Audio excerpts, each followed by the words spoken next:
नमस्कार, कशिश न्यूज देख रहे हैं आप। मैं हूं रश्मि श्रीवास्तव आपके साथ। बांकीपुर उपचुनाव की मतगणना जारी है। सुबह 8 बजे से मतगणना जारी है और शुरुआत में पोस्टल बैलेट की गणना की जा रही है। और देखिए, थोड़ी ही देर में मतगणना के रुझान आने लगेंगे। प्रत्याशियों के दिलों की धड़कनें बढ़ी हुई है कि आखिर इस बार कौन बांकीपुर में बाजी मारेगा। और ऐसे में देखिए, पोस्टल बैलेट की काउंटिंग शुरू हो चुकी है। सुबह 8 बजे से मतगणना जारी है और ऐसे में थोड़ी देर में रुझान भी आने लगेंगे। बांकीपुर उपचुनाव में इस बार मुख्य मुकाबला बीजेपी के नीरज कुमार सिन्हा, प्रशांत किशोर और आरजेडी की रेखा गुप्ता के बीच माना जा रहा है। इस बार जनसुराज के संस्थापक प्रशांत किशोर खुद चुनावी मैदान में है और ऐसे में ये परीक्षा मानी जा रही है प्रशांत किशोर के लिए। तो वहीं दूसरी तरफ बीजेपी का गढ़ रहा है ये बांकीपुर। और ऐसे में अब इस बार किसकी जीत होती है, इस पर सभी की निगाहें टिकी हुई है। और ग्राउंड से इस वक्त हमारे संवाददाता प्रीतम जुड़े हुए हैं। सुबह से ही लगातार हर एक अपडेट पहुंचा रहे हैं। प्रीतम, देखिए, 1 घंटे का लगभग अब वक्त हो चला है, 9 बज चुके हैं। ऐसे में अभी की अगर हम बात करें, रुझान की बात करें, तो क्या अपडेट है आपके पास प्रीतम? सबसे पहले दर्शकों को बताइए। जी रश्मि, बिल्कुल आपने सही कहा कि पहले 1 घंटे की जो मतगणना है वो पूरी हो चुकी है। पहले 1 घंटे की काउंटिंग पूरी हो चुकी है। शुरुआत में बैलेट मतपत्रों की गिनती हो रही थी, जिसकी गिनती का काम लगभग पूरा हो चुका है। और अब यहाँ से ईवीएम की गिनती शुरू होगी। यानी ईवीएम में जो वोट की गई है, ईवीएम में जो मतदान किए गए हैं, उसके लिए मतगणना शुरू होगी। और पहला जो रुझान है, जो उम्मीद है, वो 9:15 से 10 के बीच पहला रुझान मिल पाएगा। अभी चूंकि इनिशियल काउंटिंग हुई है, इसलिए, और चूंकि ये मामला चुनाव आयोग का है, मामला निर्वाचन आयोग का है, और मामला चूंकि बिल्कुल सटीक और स्पष्ट समाचार का है, इसलिए इसमें कहीं कोई कयास नहीं लगा सकता है। और काउंटिंग शुरू हो चुकी है और अब आगामी जो अगले जो 2 घंटे हैं काफ़ी महत्वपूर्ण है।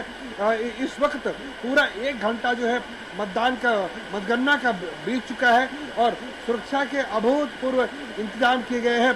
भारी बारिश के बीच जिस तरह से पटना में बारिश हो रही है, आज सुबह से ही पटना में भयंकर बारिश हो रही है और ऐसी बारिश पूरा जून जुलाई में नहीं देखी गई थी। सावन का तीसरा दिन है, पहली सोमवारी है और झमाझम बारिश से पटना की सुबह की शुरुआत हुई है।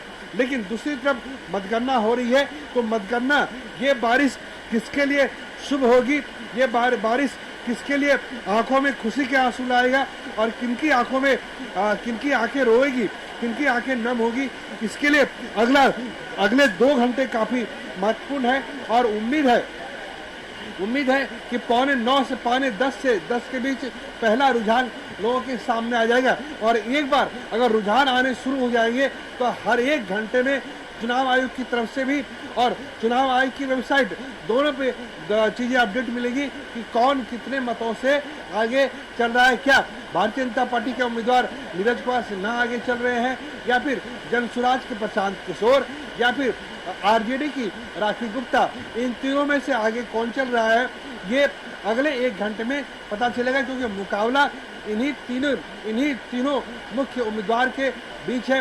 प्रशांत किशोर ने जोरदार कैंपेन किया था। तेजस्वी यादव आखिरी के दिनों में सड़कों पे दिखे, उन्होंने रोड शो किया। लेकिन भारतीय जनता पार्टी ने काफी गहनता से, काफी इंटेंसिवली, काफी गंभीरता से इस चुनाव प्रचार को लिया था।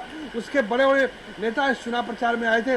कई केंद्रीय मंत्रियों को उतारा गया था, सांसद थे, विधायक थे। और हमें याद है कि 20 से लेकर 24 तक मानसून सत्र चल रहा था और मानसून सत्र की अवधि जैसे ही समाप्त होती थी तो शाम में भाजपा के एनडीए कोटे के जो मंत्री होते थे वो बांकीपुर के अलग अलग हिस्सों में चुनाव प्रचार के लिए जाते थे। तो विधायकों को लगाया गया था, स्थानीय सांसद को लगाया था और खुद राज्य के मुख्यमंत्री सम्राट चौधरी ने भी प्रचार किया था। तो इससे पता चलता है कि बांकीपुर विधानसभा कितनी अहमियत भाजपा के लिए रखती है। और चूंकि ये अभी केवल एक विधानसभा चुनाव एक विधानसभा का उपचुनाव है, इससे जनमत का पता नहीं चलेगा। सरकार वैसे भी बिल्कुल 2/3 से ज्यादा कंफर्टेबल मेजोरिटी में है। परिणाम चाहे जो हो उससे सरकार की सेहत पर असर नहीं होता है, लेकिन अगर परिणाम भाजपा के विपरीत रहते हैं तो ये विपक्षी दल को कहने का मौका मिलेगा कि देखिए राज्य में जो है कहीं न कहीं भाजपा के प्रति नाराजगी है। लेकिन अगर भारतीय जनता पार्टी एक बड़े अंतर से चुनाव जीत जाती है, क्योंकि ये भाजपा का गढ़ रहा है, भाजपा का मजबूत गढ़ रहा है। बिल्कुल प्रीतम, और यही वजह है कि सभी की निगाहें इस चुनाव के परिणाम पर टिकी हुई है कि आखिर किसकी यहां पर जीत होती है। प्रीतम, हम वापस आएंगे आपके पास, अपडेट आपसे लेंगे, नजर आप लगातार बनाए रखिएगा। बहुत शुक्रिया फिलहाल इस जानकारी के लिए।